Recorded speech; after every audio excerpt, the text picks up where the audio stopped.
और अब आगे कथा चलती है। अब धीरे धीरे कथा आगे बढ़ते हुए कहती है, क्या कहते हैं, परमहंस शिरोमणि श्री सुखदेव जी कहते हैं कि हे परीक्षित, भगवान श्री कृष्ण और बलराम जी से मिलकर अब बहुत से दैत्य दानवों को मारकर इस भूमि का बहुत सा भार भगवान ने उतार दिया है। अब उन्होंने सोचा कि यदुवंशी मेरे कारण बहुत ही उद्दंड हो रहे हैं, यानी भगवान के जो वंशज है, भगवान ने देख लिया कि वे बहुत ही उद्दंड हो रहे हैं। तो क्या किया भगवान ने, अब उन्होंने ये कहा कि अब ये लोग इस पृथ्वी का भार बनते जा रहे हैं, उनके रिश्तेदार भी, क्योंकि उनको घमंड हो गया था ना कि हमको कोई सज़ा दे ही नहीं सकता, हमारे तो रखवाले श्री कृष्ण है, यदुवंश के वही है मालक, तो हमको कोई कुछ नहीं कर सकता। इस प्रकार से अब भगवान ने भी देख लिया कि ये लोग अब मेरे लोग ही अब पृथ्वी पर भार हो गए हैं, इन्होंने युद्ध में कोई और तो हरा नहीं सकता, इसलिए क्यों न अब इनको ऋषियों का शाप दिलवाकर और आपस में ही इनका युद्ध करवाकर और पृथ्वी से इनको समाप्त कर दिया जाए। देखिए भगवान बरोबर रास्ता निकालते हैं सबका, और इस प्रकार से भगवान कहते हैं कि पृथ्वी पर जो शेष भार बचा है उसको भी उतार दिया जाए। और ऐसा विचार कर भगवान श्री कृष्ण ने अब उनकी बुद्धि एक प्रकार से भ्रमित कर दी है। और राजा परीक्षित ने पूछा कि हे भगवान, भगवान श्री कृष्ण का दिव्य स्वरूप तो अपने भक्तों का कल्याण और पृथ्वी का मंगल करने के लिए हुआ था, और महाराजा उग्रसेन की राजधानी अब द्वारकापुरी में वसुदेव जी के घर अब भगवान श्री कृष्ण यदुवंशियों का उद्धार कराने के लिए ही रुके हुए थे।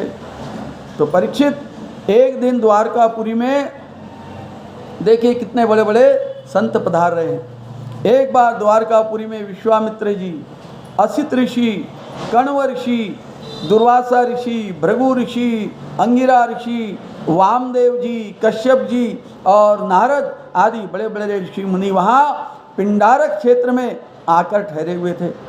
एक दिन कुछ उद्दंड यदुवंशी कुमार सांब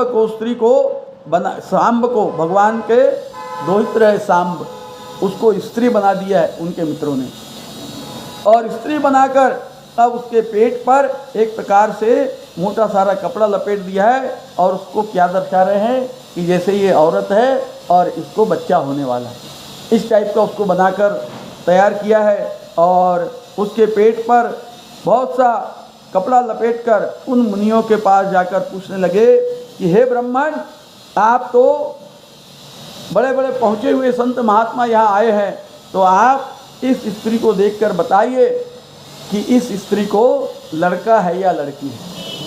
मस्करी करने आए हैं ऋषियों के पास।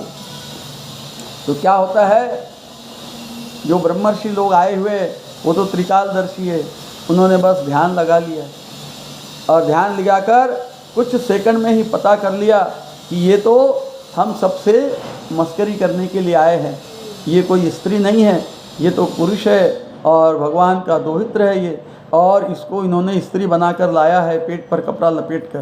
तो एकदम से उन्होंने क्रोध से अपनी आंखें खोलकर कहा कि जाओ, ये इसको न लड़का होगा न लड़की होगी, इसको तो एक मूसल होगा, और वो मूसल ही तुम सबका एक प्रकार से नाश कर देगा। और जैसे ही ये सुना इन सब ने, तो एकदम से उनको डर पैदा हो गया, और डर हो गया तो सबके सब वहाँ से भाग गए हैं। और भागकर अब जब ये बात भगवान को मालूम पड़ी है, तो भगवान ने तो कहा था मन ही मन में कि ये सब मेरी ही रचना की हुई है, क्योंकि भगवान ने ही उन ऋषि मुनियों को वहाँ भेजा था, और भगवान ने पहले ही कह दिया था कि इनको ऋषियों से श्राप दिलाकर और मैं अपना पूरा वंश समाप्त करवा दूंगा। और अब क्या होता है, धीरे धीरे समय बीतते जाता है, और 9 महीने कब समाप्त हो जाते मालूम नहीं पड़ता, और उसके पेट से एक वाकई में मूसल निकला 9 महीने बाद। और जैसे ही मूसल निकला है तो उनके मित्र लोग और सब एकदम घबरा गए कि जिन ऋषियों ने श्राप दिया था कि आज के 9 माह बाद इसके पेट से मूसल होगा और मूसल ही तुम सबका नाश करेगा। तो ये सारे फिर घबरा गए, और उन्होंने एक प्रयत्न किया कि इस मूसल को ही समाप्त कर दिया जाए, क्योंकि न रहेगा बाँस और न बजेगी बाँसुरी। तो उन्होंने क्या किया है, अक्ल लगाकर अपनी उस मूसल को पूरा चूर्ण बना दिया है, घस घस के पूरा, एकदम चूरा बना दिया। और चूरा बनाकर उन्होंने क्या किया है, उस मूसल के चूरे को ले जाकर और समुद्र में फेंक दिया है वहाँ पर। और समुद्र में फेंक दिया है तो उससे क्या हुआ, तो उसकी एरण नामक घास पैदा हो गई। वो घास इतनी भयंकर थी, नुकीली थी कि तलवार भी उसके सामने कुछ नहीं थी। और इधर जब उन कुमारों ने देखा कि चलो वो मूसल को हमने घस कर और बहा दिया चूर्ण बनाकर, अब हमारा कोई कुछ नहीं कर सकता। जो उन्होंने मूसल पैदा करवाया था ऋषियों ने, वो हमने एक प्रकार से चूर्ण बनाकर उसको फेंक दिया समुद्र में। तो अब उन्होंने खूब क्या किया है, आपस में बैठकर मस्करी करने लगे हैं। और मस्करी करते करते क्या करने लगे, तो सुरापान करने लगे, दारू पीने लग गए। उस समय सुरापान करने लगे।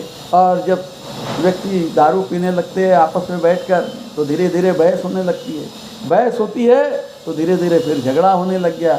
और झगड़ा होने लग गया तो फिर मारामारी होने लग गई। और मारामारी होने लगी तो एक दूसरे ने सबने अपने अपने अस्त्र शस्त्र उठाकर एक दूसरे को मारना प्रारंभ कर दिया। वहाँ पर मारते मारते क्या होता है, तो सबके अस्त्र शस्त्र बहुत लोगों के छूट जाते हैं, कई लोग मर जाते हैं और बहुत से लोग बचे अभी भी। तो उन्होंने क्या किया, अब शस्त्र तो सारे टूट गए, तो उन्होंने उसी एरण घास को जो समुद्र के किनारे थी उसको उखाड़ उखाड़ कर लाया है और उसी से एक दूसरे पर वार करना चालू कर दिया है। और एक दूसरे को मारते मारते पूरा यादव वंश वहाँ पर समाप्त हो गया है। जो भगवान की इच्छा थी वैसा ही हो गया है। और अब क्या किया है, तो यहाँ पर जैसे यादव वंश पूरा नष्ट हो गया है तो भगवान खुद आए हैं वहाँ पर। कौन, नारद जी आए हैं, नारायण नारायण करते, और सारे देवता लोग भी आए उनके साथ में। और भगवान श्री कृष्ण से प्रार्थना करने लगे कि हे प्रभु, आपका अवतार जिस कारण इस संसार में हुआ था वो सारा कार्य पूर्ण हो चुका है, तो अब आप एक काम करिए, अब अपने धाम चलने की तैयारी करिए। तब भगवान ने उनसे वचन दिया कि मैं शीघ्र अब अपने धाम की एक प्रकार से पहुंच जाऊंगा।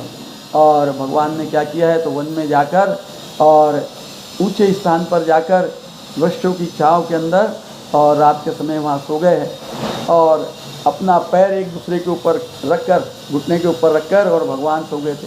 भगवान के चरण चिन्ह एकदम लाल लाल थे। और रात्रि का समय था, वहाँ एक बहेलिया आया। बहेलिया माने शिकार करने वाला। और शिकार करने वाले ने क्या देखा कि भगवान का जो चरण था वो एकदम लाल लाल था, रात्रि के समय वो चमक रहा था। तो उसे क्या लगा बहेलिए को कि कोई हरिण मुंह फाड़ कर खड़ा है वहाँ पर। और इसने क्या किया, उसी घास की एक जो तिनका था उसको लगा लिया सामने अपने बाण पर। एरन नामक घास जो थी ना, उसको सामने लगा लिया और वही तीर चलाकर और भगवान के चरण कमल पर तीर मार दिया। और भगवान के चरण कमल पर जैसी तीर मारा है तो एकदम से भगवान ने भी वहाँ पर ये लोग छोड़कर और अपने गोलोक धाम पधार गए भगवान। बोलिए श्री कृष्णचंद्र भगवान की जय। इस प्रकार से भगवान ने इस पृथ्वी से अपनी लीला समाप्त करके और अपने धाम पधार गए हैं।